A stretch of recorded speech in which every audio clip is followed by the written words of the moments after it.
C'est un nouveau site d'information en ligne qui affiche clairement l'ambition de devenir le numéro 1 de l'investigation en France, et pas seulement à Paris, bien au contraire même, puisque Médiacité se spécialise dans l'investigation au plan local. La première édition du site est née à Lille en décembre dernier, et c'est maintenant au tour de Lyon avec un lancement officiel hier soir, auquel ont assisté Sylvie Cozzolino et Sandra Méallier.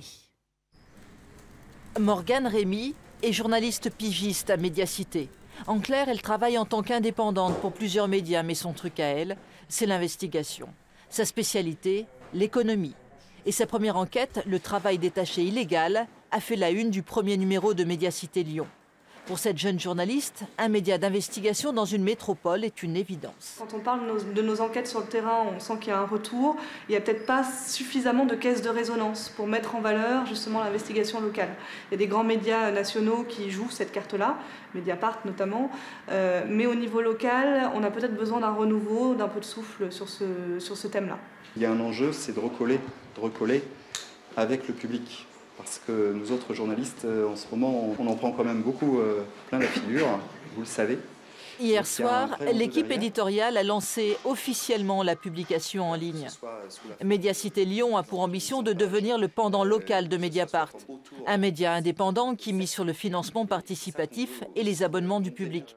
Son credo, l'investigation locale et la reconquête d'un public de proximité. Et Morgane Rémy, et Morgane est ici. L'investigation, c'est le cœur de la promesse éditoriale de Médiacité, mais aussi de l'explication, et puis aussi la participation à travers ces tribunes, à travers des débats, à travers une proximité avec les lecteurs.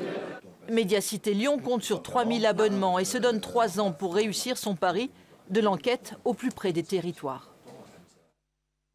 Jacques Tronceau, bonjour. Bonjour. Vous êtes journaliste, vous avez entre autres travaillé à l'Express, aux Échos et à la Croix, entre autres. Hein. Et vous êtes l'un des 7 cofondateurs donc, de Médiacité.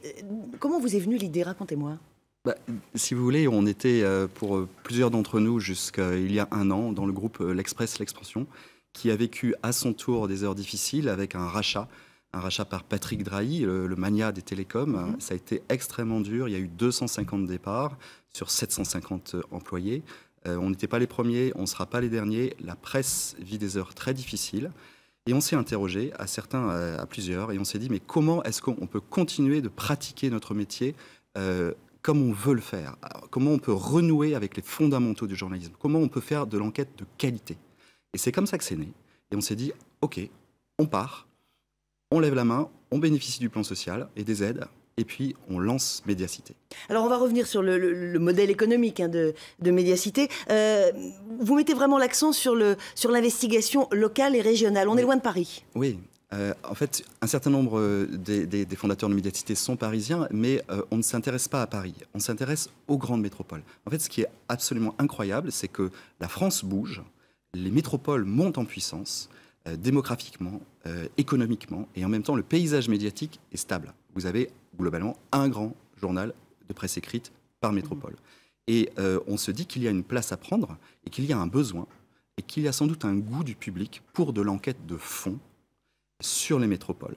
Parce que ça manque, parce que la presse nationale est très parisienne, et parce que la presse quotidienne régionale, eh bien, elle doit servir le tout venant, le grand public, quotidiennement. Elle est généraliste. Et nous, on angle sur les sujets de fond, l'enquête, l'investigation sur les pouvoirs locaux, parce que je pense que le public a besoin de savoir, a le droit de savoir.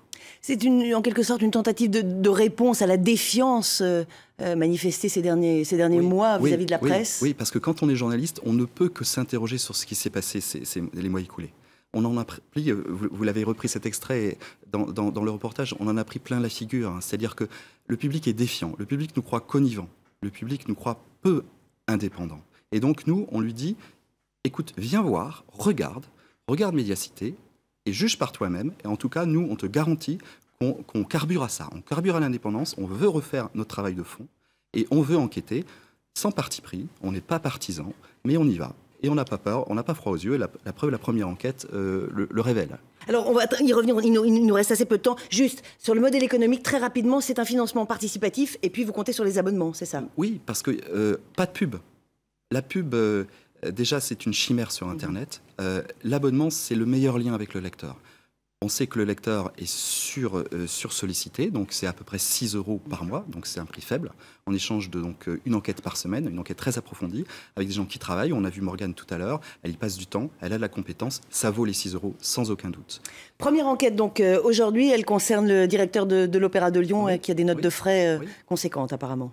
Oui, alors regardez, d'ailleurs il y a une offre découverte de 24 heures gratuite. Donc toute la journée, vous pouvez accéder au site. Donc Serge Dorny est un brillant directeur d'opéra qui a hissé l'Opéra de Lyon au niveau de sa réputation mondiale. Et en même temps, eh bien, il est là depuis très longtemps et quelque part, il est dans un état d'impunité. Et c'est ce que nous prouvons en examinant 3500 notes de frais sur 3 exercices qui montrent qu'il abuse. Il suffit de lire l'article pour comprendre ce qui s'est passé. Il a à peu près entre 8 000 et 8 500 € de notes de frais mensuels. Son salaire, c'est un des secrets les mieux gardés de Lyon. On l'estime entre 20 et 25 000 € par mois. Merci beaucoup Jacques Transo. Évidemment, on reparlera de cette affaire. Et donc, Médiacité Lyon, c'est ouvert, si j'ose dire, à partir d'aujourd'hui.